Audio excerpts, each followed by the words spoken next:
Hello everybody and welcome to another build tutorial. And today we're going to be doing an Interwar build, although it's the first one we've actually explicitly called Interwar on the channel, which is going to be the new beginning of a new playlist on my channel, featuring mainly things that came after World War I but before World War II, so that whole interwar period is what is going to consist of the videos in this new playlist, starting with the Lithuanian LTL well, that's how you would pronounce it in Czech, but the actual name of the tank, LTL, is a acronym for Lekki Tank pro Litvo, which is Czech for Light Tank for Lithuania.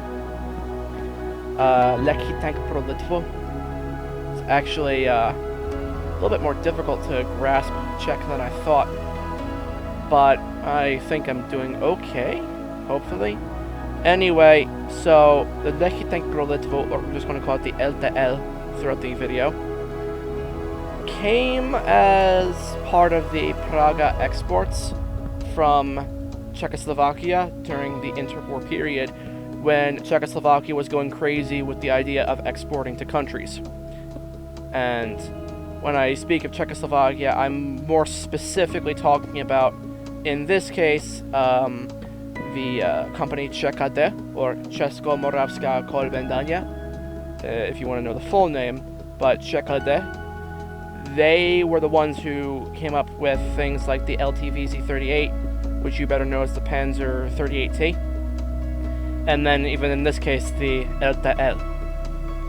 So the only reason I'm putting this in as a Lithuanian build, and in my Lithuanian section of builds, is because I have Lithuania in my tank yard, but the only thing here is the Vilkas IFV, so I figured, okay, I kind of want to beef this up a little bit, so that's why I'm sticking this here rather than in Czechoslovakia.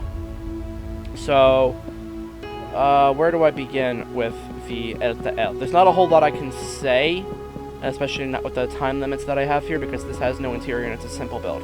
So, quickly getting this out of the way, the LTL came because Lithuania was trying to bolster its military during the interwar period, which, granted, no one really took that seriously.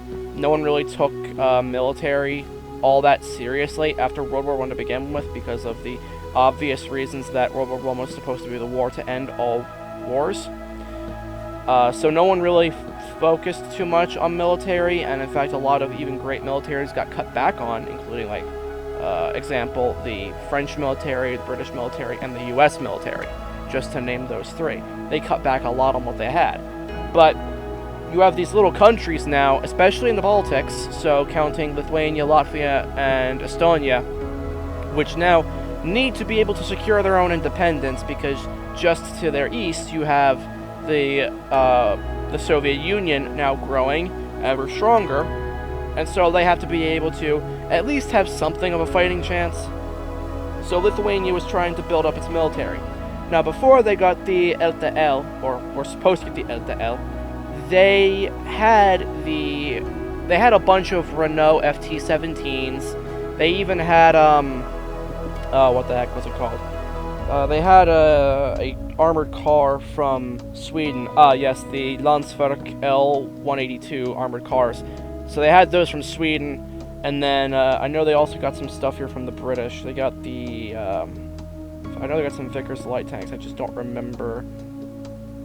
Yeah, Vickers M1933 machine gun tanks. So they got those from Britain, and that's kind of what made up the Lithuanian military in terms of an armored force at all.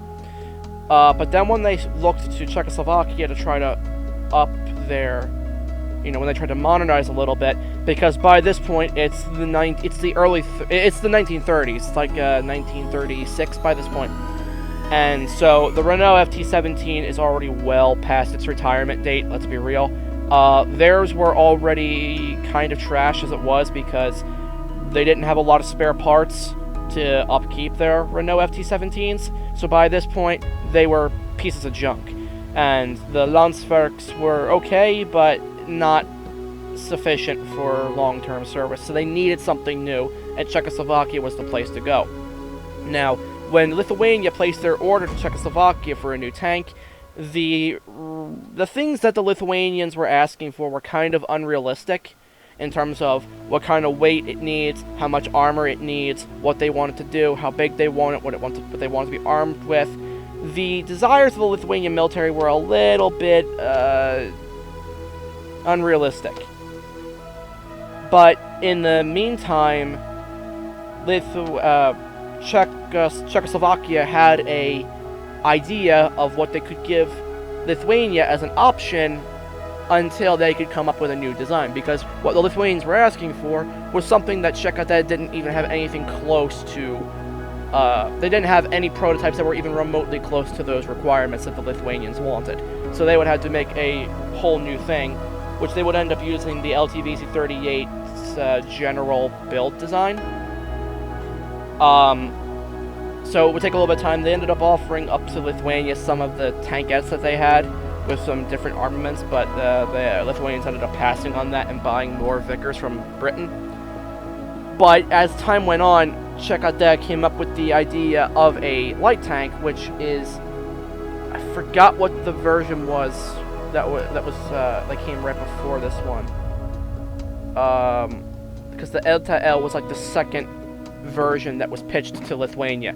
But anyway, there was a version that came before this which the Lithuanians didn't like because it was a little bit too heavy, and by that point Lithuanian infrastructure was just trash. So they needed things with a certain weight limit so that they could, better transport them across the country and not damage the infrastructure or lack thereof to the point of making it a bother to have the tank at all. So they passed on the first tank that Czechoslovakia offered them, but then later Czechoslovakia came up with the LTL. Showed it to the Lithuanians. The Lithuanians liked it. There was a bunch of things that slowed down the production of the initial prototype that was shown, because if you read the beginning info, only one of these was ever built, so they only managed to get one there. But by the time it was built, they got it up to Lithuania. Lithuania saw it, they liked it, they wanted it, but before anything could really come of it, the Soviets took over a fair portion of Lithuania, and so from there, nothing came of the LTL. But I do still appreciate it because it's good to see that Lithuania tried to strengthen its military, and that, you just get to see what could have been, though unfortunately never was. Anyway, if there's anything you'd like to see, please leave a comment in the comment section. I love you all. I'll see you all again next time. Take care, and goodbye.